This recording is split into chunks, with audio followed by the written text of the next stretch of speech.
Welcome, everybody, to another episode of the Talk Freelance to Me podcast. I am so excited today to welcome Lauren Ward of Write with Lauren to the podcast. Lauren, thank you so much for being here today. How are you doing? Hey Ashley, I'm so great and so excited to be here and chat with you. I have found your content, I found you on Instagram, Yeah. and all of your content is just so rich, so value Oh. packed. And I was like, man, she knows what she's talking about. Oh my She gosh, must that be, makes me so proud to yes. hear that. Thank So you.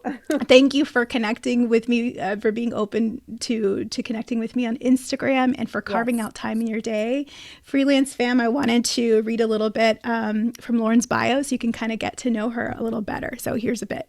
Lauren is a personal finance freelance writer who went from a part-time side hustle 10 years ago to a six-figure business today. Congratulations.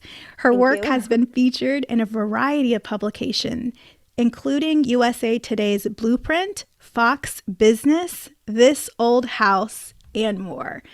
Congrats, congrats, congrats. These are big outlets. Thank That's you. incredible, Lauren. Thank you Thank for you so being much. here. So that's huge to be, in freelance. And you hear even just about businesses and business owners that a lot of times after 2 years there seems to be the sweet spot where some folks, entrepreneurship, working for yourself is not easy. You've been Right. doing this for a long time.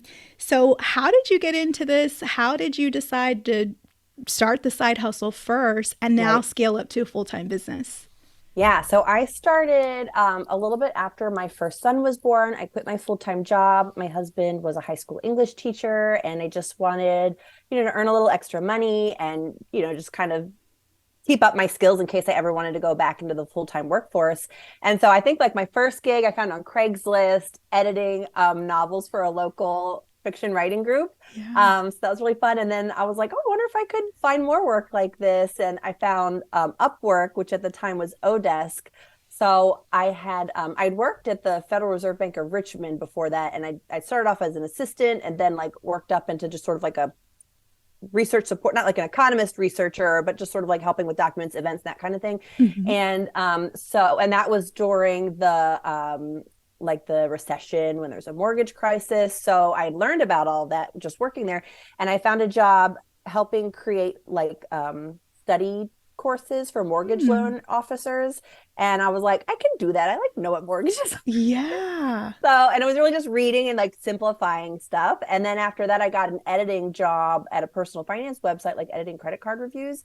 And the boss there, asked me if I wanted to write. And I was like very resistant because I felt I'm not a writer. I don't know anything about personal finance, but everybody knows something about credit cards or like you can learn this stuff. And so I Right. was very fortunate that he pushed me a few times and I took on that first assignment and it's kind of snowballed from there, just researching and learning new things. And like as I was going through adulthood and getting a mortgage of my own and that kind of thing, it sort of led into other areas that I wrote about. That is amazing. And personal finance, I mean, just talk about something that's so applicable to everybody and so Yes. important to everybody. It's such a Mhm. big part of our lives, right? Being able Yeah. to have a proper credit score to get a loan for your house, for a car, for a business, if you need a business loan. So, really Yeah. important work that you're doing. I love that. And the ability to take complex, maybe even intimidating topics and make them easy to understand. That's a Yeah. gift. Not everybody can Yeah. do that. And over the years, it's really exploded as an industry for online content, both on, like websites that sort of do maybe earn money from affiliate links, Mm, but also just financial services companies. You don't really advertise those bylines because oftentimes it's ghostwriting. But, think about every bank, investment firm, CPA, all of those yeah. people need online content. In this, or really any business, but everybody's really realized they need that online content to reach their customers. And so there's just such a good amount of work for other writers who may want to explore that area. That's amazing. And I Yeah. love the diversity too and the types of copy and content that you've written. I mean, from Yeah. courses to blogs to ghostwriting. I mean, that's amazing. And so I know you mentioned that you did this, you had that background, kind of that for the Federal Reserve, you said, in Yeah. Richmond. That's, I But mean, I can't say like it's not like I had an economics degree or anything. I mean, I just happened to get like a secretary job there basically out of college, and yeah. then like just sort of moved my way into other departments. So, I'm not saying you need this really formal background to get started writing in Right. the area. But I love that. I mean, even just taking this as an opportunity that landed in your lap, and you took Yeah. it and grabbed it and learned from it, and now look at you. I mean, Yeah. that's really, really admirable and inspirational. I love that. And have you, so in addition to personal finance, I know we talked about you're a mom of three as well, and Yeah. I'm sure you have other passions and interests. Yep. Are there any other topics that you consider niches? Is personal finance, what made you choose that one to kind of to forge ahead with? Yeah, that's the one I kind of advertise myself as and put my different keywords in on my online presences of like what I cover.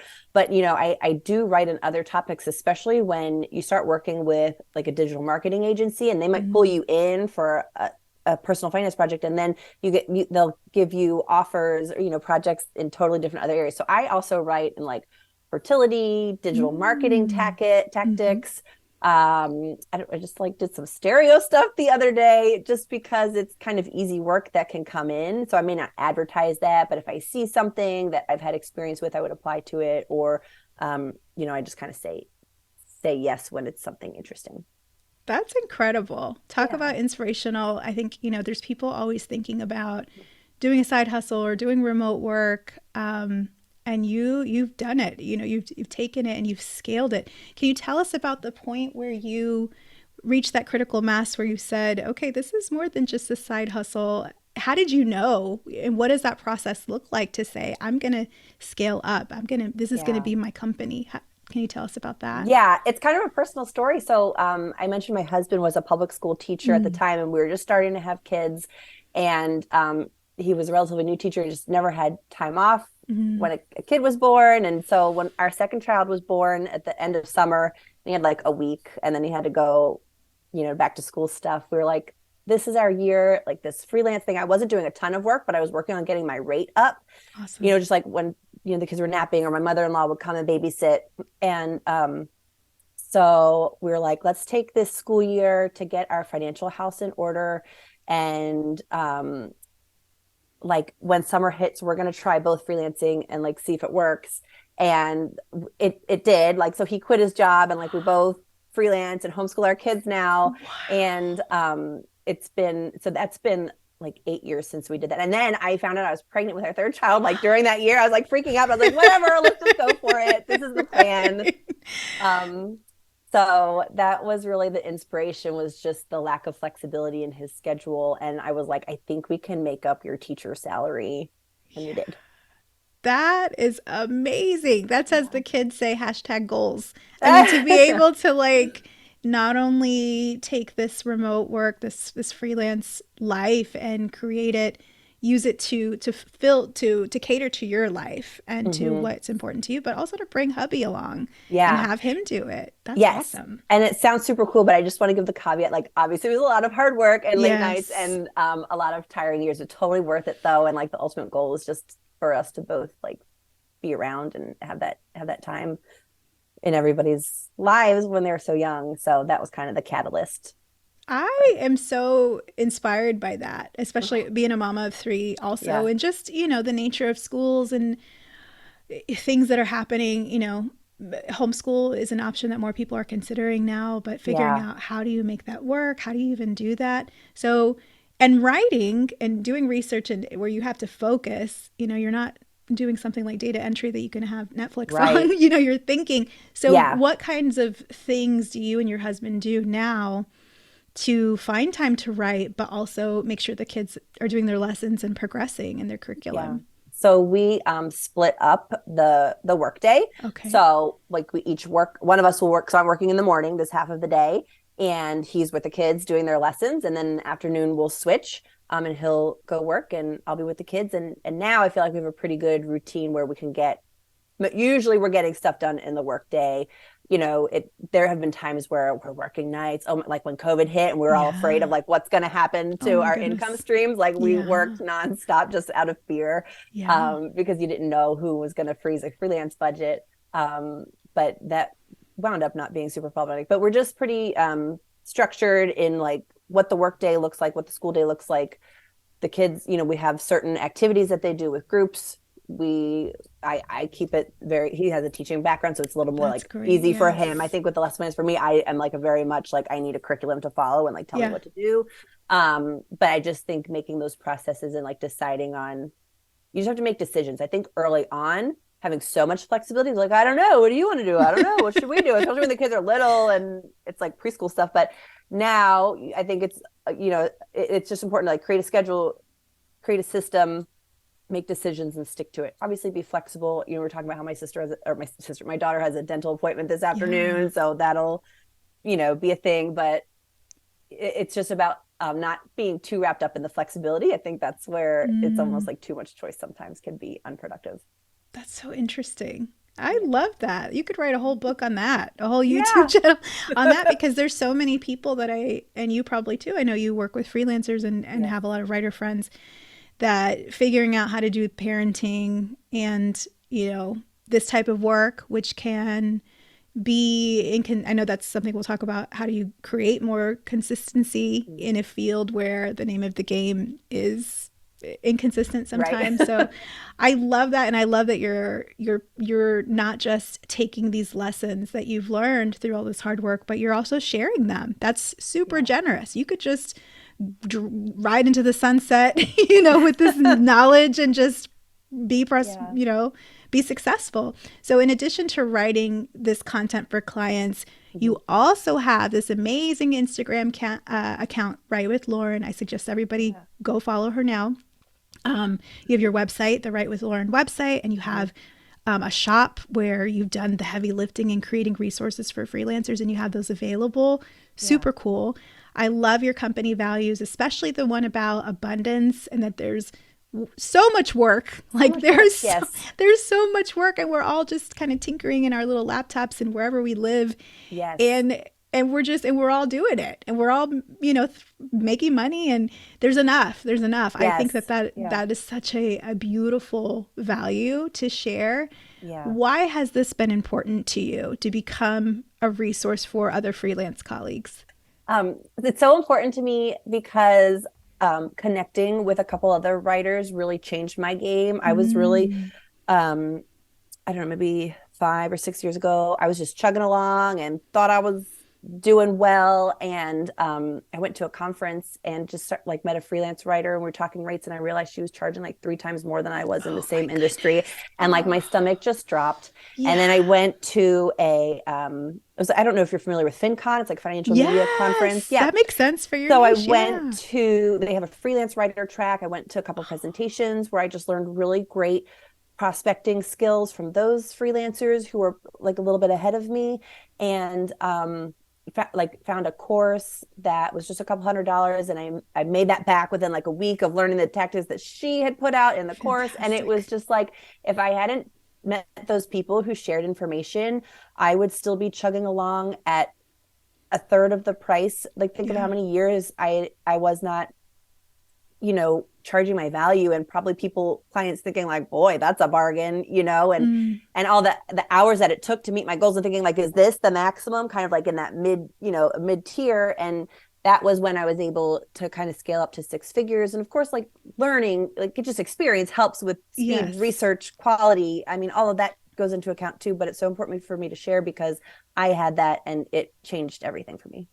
That is incredible. Yeah. I It love was that. a lot of really good interactions that just helped so much. And I think we need more of that. We need more Yes. collaboration. We need more transparency, more talking to each other, because that's how we all do better. That's how we can all Yes. have, more sustainability and dare I say joy, dare I say Yeah. enjoyment. It can Like, be fun. could It's this going be to be fun? stressful, but it can be fun. That's why I'm Yeah. so excited for your podcast because, I have the type of business model I've created just because that's how I figured things out. But I'm so excited, and I love hearing from other freelancers of how they structure things or types of projects they do, because there's no like one resource of learning how to do this. There's so many different ways, and how else do you learn if you don't, listen to what other people's experiences? I agree Yeah. completely. Like I'm talking to another guest on the podcast who's does UGC, user Yes. generated content, which I'm like, okay, well that Who makes knew? sense. Who knew, Who right? knew? Yeah. Who And like knew? if you're not doing that right now and are interested, like you can learn that and like A start. Like hundred I percent. I focus on long form content, but like I'm trying to learn more short term, like short form email type stuff because I think it's interesting and something different to do. So I think it's always good to keep learning and building out your skill set. Then you have more to offer your clients. I do Yeah. too. And it all starts with writing. That's something that I Yes. just believe. I'm like, writers, we need to pick ourselves up and we need to charge, fair rates, and we need Yeah. to not buy into these ideas of scarcity and fear and Right. things like that, because every motion picture, every amazing Netflix series, Yes. every campaign that generates tons of money for nonprofits, or Yes. even a business plan for a company that gets venture capital Yeah. funding. Every Everything, app, like everything everything has to has start with words on it. writing, right? It starts with Yes. words. It really does start with words. So True. I love that. And I Yeah. love, so you talk about LinkedIn a lot, which Yes. I think a lot of people have heard about the value of LinkedIn, but they might be more comfortable with some of the other apps. Can Hmm. you share some tips for freelancers specifically who want to Yep. leverage LinkedIn to grow their network? Yeah. So I think there's a couple things to do. First of all, I would really optimize your profile of just putting in all the topics you cover, whether you pick a niche or you consider yourself a generalist. If Mhm. someone's looking for a freelancer, they're looking for the words related to their business. So just have like, I cover topics such as and list them out. So it's not, you're not cutting yourself off from other opportunities, but it gives a way for people to find you.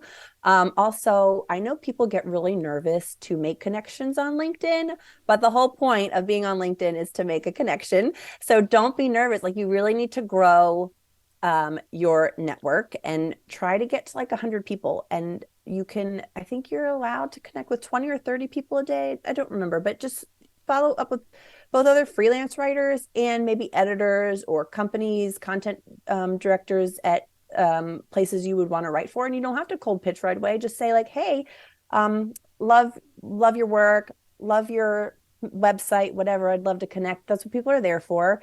And then that just brings in automatic leads, because if an editor ever posts for a need on their LinkedIn, like, hey, I'm looking for a writer, it comes to the top of your feed. A lot of work is being found not in formal job postings, but just within the posts of LinkedIn.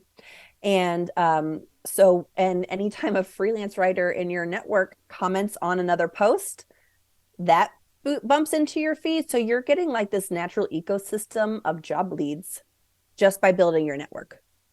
I love that. I think that Yes. that's amazing. And I was, and I actually am talking to a friend. She works for an AEC marketing firm, Mm-hmm. and she and her colleagues are looking for freelancers. They don't know how Yeah. to find freelancers. They're Right. wondering, where do we find great writers? And I'm like, there's Yeah. a ton of them. So you're right. Being Yeah. that, optimizing that profile and allowing yourself to be found. I mean, Mm-hmm.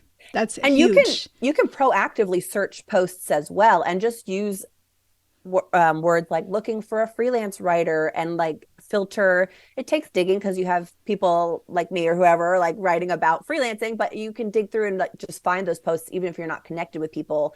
And then one other recommendation I have for LinkedIn is I do recommend, if when you're like really actively looking for work on there, pay the $40 a month for LinkedIn Premium, because you can Mm. send direct in mail rather than just commenting on someone's post and hoping they follow up with you.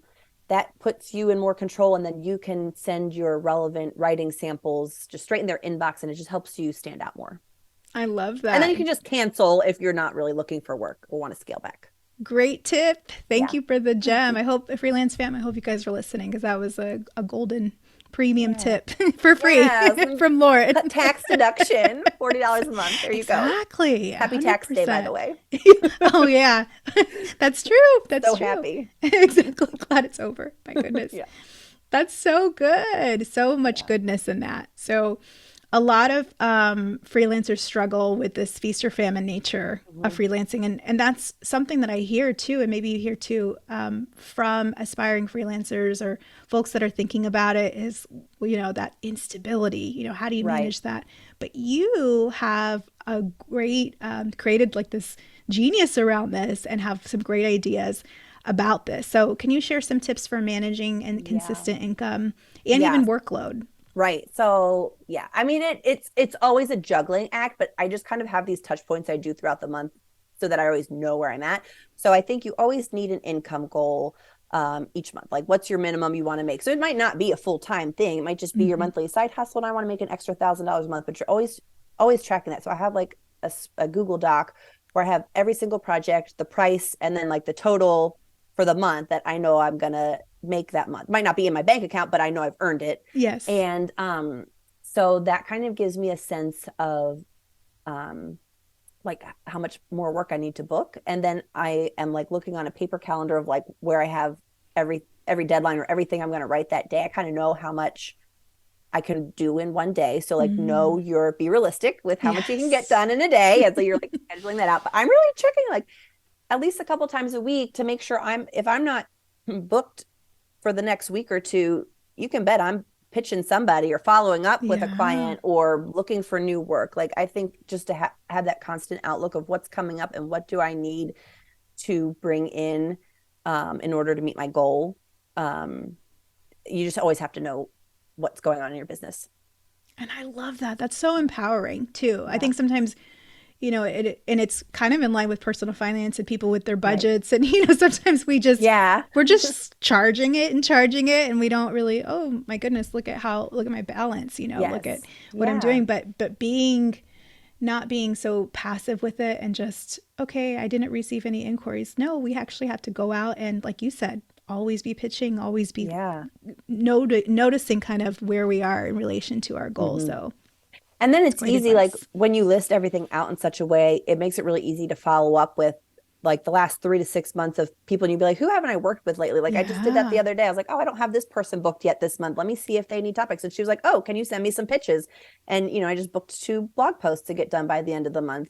So I think and actually, let me add this when you review like where all your projects are coming from, Mm. you can see what works for you. Like that's when I realized LinkedIn was where I was getting the most of my work beyond referrals.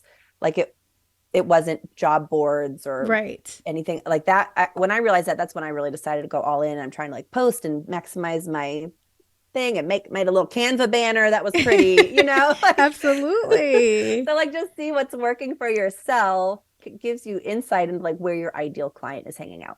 100%. And which clients, are really bringing home the bacon and which ones Right. are not. Yeah. Maybe the juice isn't worth the squeeze and, Exactly. maybe we need to let him go. I love that. Maybe we need to move on a little Yes. bit. And yeah, Yeah.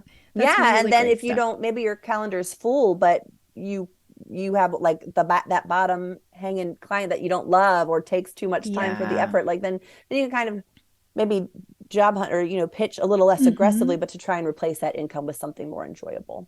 I love it. Love Yeah. it, love it, love it. So Mhm. much wonderful, wonderful golden advice here. And you've been Thank you. freelancing for a long time. A decade is Yeah. not easy. And it's actually been over a decade, I think. So, to what do you Yeah. Pretty attribute your close. success and your staying power? Never wanting to walk through office doors again. I will Say hustle for the it money. louder It for the is folks in worth the it back. to me to be working on a Saturday to meet my income goal than to go work for somebody else. Oh That's my it. goodness. That's I will powerful. hustle my butt off just to have my freedom of time. Isn't that the case? I mean, I just think about that. That's so much. And I think with our generation, it was all these material things that this is what success is, right? Yes. These Yeah. titles, this corner office, this, Yeah. I don't know. And now I'm with you. It's all about that freedom of time, having that control, having that Yeah. autonomy to say, yeah, I'm going to take these couple days off to go Yeah. be with my kids doing this Yep. or that. Or But let's go travel on a non-school holiday. And I think too, like it's funny because not everyone's values are the same, like you're talking true. about. Yeah. I remember going to like a bridal shower with some former coworkers, like several years after I was freelancing full time. And, it was like kind of corporate people. Yeah. And they looked like they felt sorry for me. I'm Oh like, my aren't you gosh. proud of me? Like, I'm so stoked that this is what I get to do. And they were like, working for the promotion, or it was eye-opening. Like, oh, that's not their values, but it's my values. 100%. I still And have a their values girlfriend are totally great for them. and it works. And Yeah. it's, they're happy too. A lot of them Yeah. are happy. I have a girlfriend, same thing. Sometimes she'll Yeah. say, are you still doing that, that contract stuff? And I'm like, yeah. She's And like, you've oh, been doing it don't, for so long too, yeah. right? She's like, don't worry, you'll find something soon. I'm like, Girl, I'm not looking. this is my thing. Yeah. Right. It's so funny. But yeah, Yeah. everybody has different Yeah. values and I just think it's fun. I love, even though I know prospecting can be stressful, I think it's fun. Like that thrill when you get the yes, new client. It's a good time. it is. And you Yeah. think about it like that negotiation piece, that pitching yourself, pitching your Mm. ideas, you got to do that in every aspect of your life. So whether you're Yeah. working for the man and you have to say, hey, boss, here's the business case of why I should be promoted and why I Right. deserve more compensation, or you're working for yourself like us and you're saying, here, prospective client, this is what this writing product, how it's going to impact your bottom line, how it's going to Yes. generate income for you, increase sales or what have you. You're always going to have to do that. So Right. that's a Yeah. skill that, I mean, like you said, I'd Yeah. rather be doing that all day long and having the freedom. It's fun. That's right. I love that.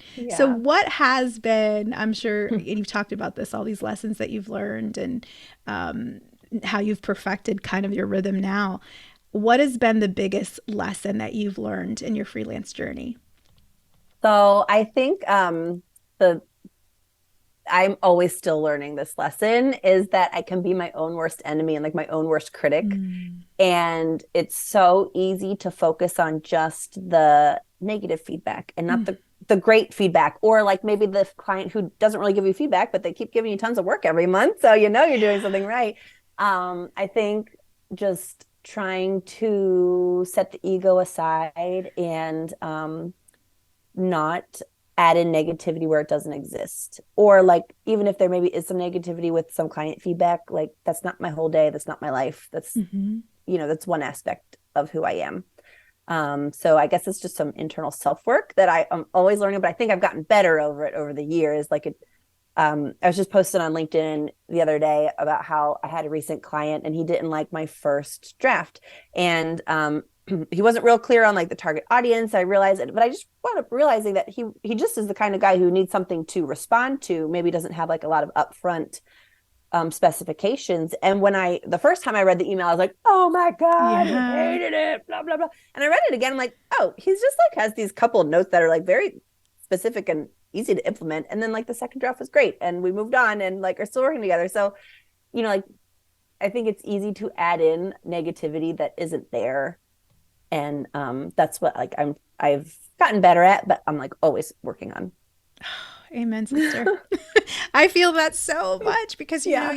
this type of work is vulnerable. Yes, you're putting yourself out there to so many people all the time. Yes. Every time, every draft, every email, every blog. I mean, you're putting it out there and kind of just waiting. Yeah, even just like posting this stuff on Instagram or LinkedIn, I'm like, what are people gonna say? Yeah, the internet, whatever. It is, and and they need.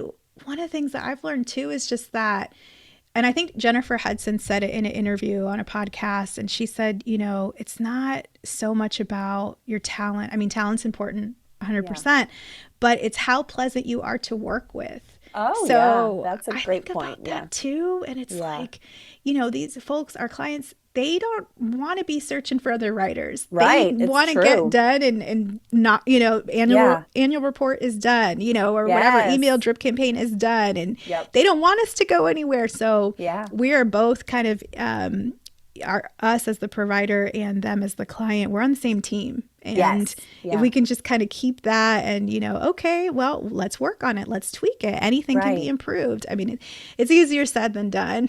Yeah. But I love that. I love that advice. And it's great when you find those awesome clients that are just fun to have those touch points with throughout the month. Yes, absolutely. And you get to see your impact on their business and grow with them and see them succeed, and their wins are kind of your wins. So it's fulfilling, really. Yeah, I love definitely. this, Lauren. You've given us so many generous tips, so Oh, I'm much so really glad. great advice.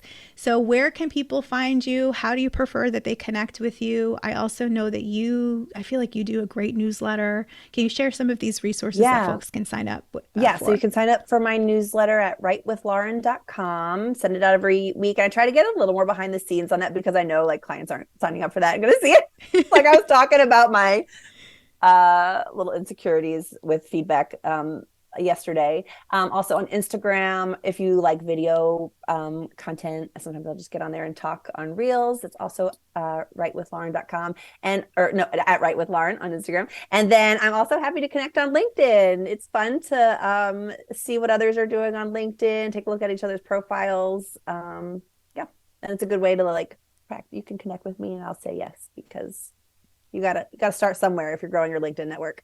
Absolutely. So hear that, folks. You can count Lauren as one of your first 100 folks, your There you whole go. first connections, and you can add me too. I love to connect with you. So there Yes. you've got two. So Yay. It yay, gets you're on. easier after that, just snowballs. Absolutely. Yeah. Lauren, thank you, thank you, thank you for being on the Talk Freelance to Me podcast.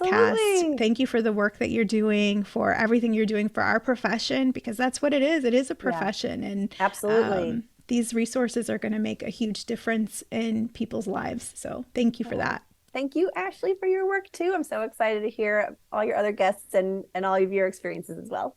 Thank you so much.